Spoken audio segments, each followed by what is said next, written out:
देखिए, उनके पास छल है, भरम है, बाहुबल है और कह सकते हैं कि इलेक्टोरल बॉन्ड जैसा चंदा है। हमारे जो बेगूसराय के मतदाता हैं वो मुद्दे पर इस बार चुनाव लड़ रहे हैं। वो बाहुबल का प्रयोग करते हैं, वो धनबल का प्रयोग करते हैं, वो भरम जाल फैलाते हैं। और जैसे आज देखिए 20 साल आप सही कह रहे हैं, कभी जदयू कभी बीजेपी, लेकिन हम लोगों ने देखा कि हमेशा प्रतिनिधि बाहर वालों ने आकर यहाँ का प्रतिनिधित्व किया। इस बार बेगूसराय को बेगूसराय का बेटा मिला है, क्योंकि जनता अब जो ये कह सकते हैं कि इस सरकार के भरम जाल से भी निकलना चाहती है। जनता मुद्दे पे काम कर रही है, उन्हें रोज़गार चाहिए, सही शिक्षा व्यवस्था चाहिए, कि हमारी रोज़मर्रा की चीज़ों में सहूलत दी जाए, ना कि हमें हीरा पे 3% GST दी जाए। हमें हमारे रसोई गैस में जो पहले 450 रुपये मिलता था उस मूल्य पर उपलब्ध कराया जाए, तब कहेंगे कि हमें धुआं से मुक्ति मिली। गिरिराज जी टक्कर दे पाएंगे? गिरिराज 100% टक्कर देंगे, टक्कर दे रहे हैं। उनकी हालत ख़राब है, उनके नेताओं के बोल बदल रहे हैं, उनके कार्यकर्ताओं के चेहरे सूखे हुए हैं और हमारा मनोबल मजबूत है और हम मजबूती से छत्र में लगे हुए हैं। सालों का मुकाबला है, 20 साल से लगातार बेगूसराय में जेडीयू और बीजेपी जड़ जमाए हुए। देखिए, बेगूसराय में मौजूद हैं और बेगूसराय एक नेत्री हैं, सीपीआई की नेत्री हैं और वार्ड सदस्य हैं बेगूसराय नगर परिषद का, नगर निगम का। तो क्या लगता है कि इस बार जो है सीपीआई के कैंडिडेट को मौका मिला है यहाँ से? हालांकि पिछली बार भी मिला था, लेकिन अवधेश राय जी को मौका मिला है, तो क्या कहेंगे इस पर? बिल्कुल, इस बार अवधेश राय जी को मौका मिला है और सीपीआई के साथ साथ वो महागठबंधन के भी कैंडिडेट हैं। हमारे जो बेगूसराय के मतदाता हैं वो मुद्दे पर इस बार चुनाव लड़ रहे हैं और जहाँ तक मैं देख रही हूँ और लोगों के बीच जा रही हूँ, तो अब लोग भी चाह रहे हैं कि उन्हें ऐसी सरकार मिले जो केवल भरम की ना हो, वास्तविकता की हो। और हम लोग जो जन सरोकार के मुद्दे हैं उनको लेकर जनता के बीच जा रहे हैं। जनता का रुझान पॉजिटिव मिल रहा है और पूरी उम्मीद है कि जनता इस बार अवधेश राय को सांसद बनाकर बेगूसराय से भेजने का काम। सालों का मुकाबला है, 20 साल से लगातार बेगूसराय में जेडीयू और बीजेपी जड़ जमाए हुए हैं। कितना मतलब मुश्किल होगा, कितना कठिनाइयों का सामना करना पड़ेगा? देखिए, कोई भी मार्ग आसान नहीं होता, कठिनाई से भरा होता है, लेकिन उसमें हमारी कोशिश अगर 100% है तो सफलता की भी गारंटी होती है।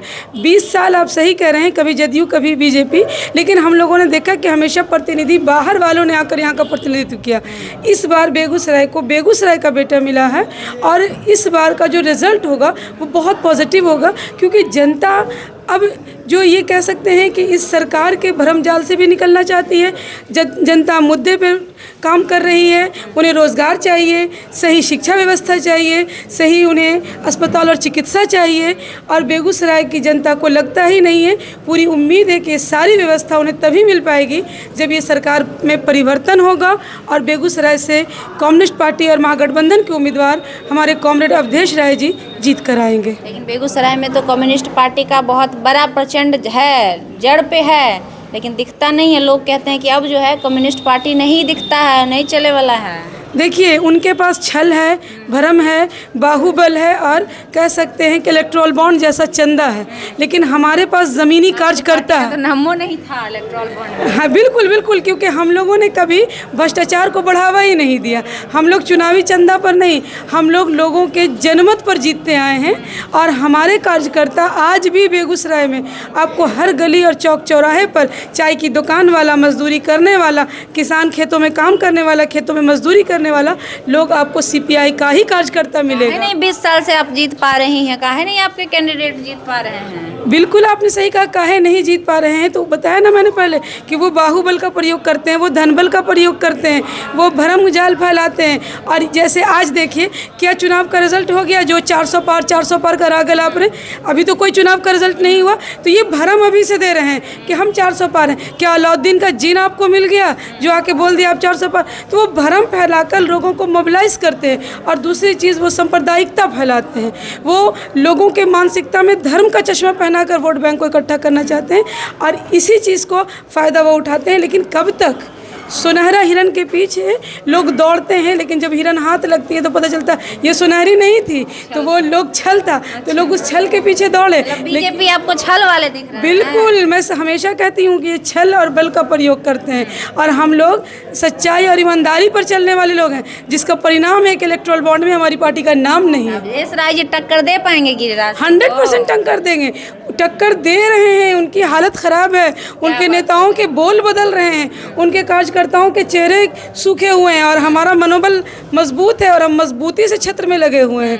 हमारे कॉमरेड अवधेश राय जी जो महागठबंधन के उम्मीदवार हैं, जिनका आज आपने देखा कि चिलचिलाती धूप में जब लोग 10 मिनट नहीं खड़ा हो सकता है तो घंटों घंटा हमारे कार्यकर्ता उस चिलचिलाती धूप में हमारे नेता के लिए खड़े रहे। ये सबूत है कि लोग बदल रहे हैं। लाल सलाम का झंडा गड़ जाएगा इस बार? एकदम गड़ेगा। लाल सलाम और महागठबंधन दोनों का झंडा मजबूती से गड़ेगा और हमारे ही सांसद चुनकर सदन में जाएंगे। महिलाएं कितना साथ दे रही हैं इसमें? महिलाएं महंगाई से त्रस्त हो चुकी हैं। उनको दाल से लेके प्याज से लेकर के और गैस सिलेंडर ने जो रुलाया है वो उसका परिणाम देंगी वोट डालकर। मोदी जी आप लोग को जलावन से गैस पिला दिए और आप कह रहे हैं। आपको एक मैं उदाहरण बताती हूँ। गैस सिलेंडर कहाँ बनता है? गुजरात में। वो हमारे लिए सिलेंडर नहीं बांटे हैं, वो अपने जो उनके व्यापारी मित्र हैं गुजरात के अडानी अंबानी, उनके लिए उज्ज्वला योजना के नाम पे सिलेंडर बांट दिए। हमको घर की गृहिणियों को आदत लगा दी है कि अब लकड़ी उपला छोड़ दो, गैस जलाओ। लेकिन अगली बार जो 1200 का गैस भरा वो किसने भरवाया? वो हमारे बजट ने भरा, मोदी जी ने नहीं भरा। उन्होंने एक डब्बा दे दिया तो पॉकेट हमारा कटा, बजट हमारा गड़बड़ाया। तो उन्होंने हमें नहीं ला दिया गैस सिलेंडर पर, उन्होंने तो हमारे पॉकेट का भार बढ़ा दिया। तो जैसे जियो का सिम एक आया से अलाउद्दीन के से चिराग से निकला हुआ जिन, वैसे ही मोदी जी का जिन था एक ठो सिलेंडर, लोहा का टीना का डब्बा, और उसके बाद भरवाते हम हैं, वो नहीं भरवाते हैं। हमारा बजट दुगना हो गया। हमारी रसोई में से दाल की मात्रा घट गई, दूध की मात्रा घट गई। हम लोग हीरा कितना खरीदने जाते हैं, इक्का दुक्का लोग हीरा पे 3% GST, और जो कॉपी कलम दवात हमारे बच्चे की रोज़ की ज़रूरत है उस पर 18% GST। तो उन्होंने तो हमको कंगाल कर दिया, हमारा बजट गड़बड़ा गया। हमारी घरेलू महिलाएं अपना घर चलाने में सक्षम नहीं हो रही हैं। तो आज ज़रूरत है हमें कि हमारी रोज़मर्रा की चीज़ों में सहूलत दी जाए, ना कि हमें हीरा पे 3% GST दी जाए। हमें हमारे रसोई गैस में जो पहले 450 रुपये मिलता था उस मूल्य पर उपलब्ध कराया जाए, तब कहेंगे कि हमें धुआं से मुक्ति मिली। चलिए, तो लाल सलाम का झंडा महिलाएं भी उठा ली। एकदम इस बार एकदम तय है कि लाल झंडा गड़ेगा, अवधेश राय जीतेंगे। चलिए, तो इस बार झंडा गड़ेगा और अवधेश राय जीतेंगे, ऐसा कहना है CPI की नेत्री हैं डॉक्टर सगुफ्ता जी हैं, जो कि CPI की नेत्री हैं। साफ तौर पे इन्होंने कहा कि मोदी जी एक सोने का हिरन है।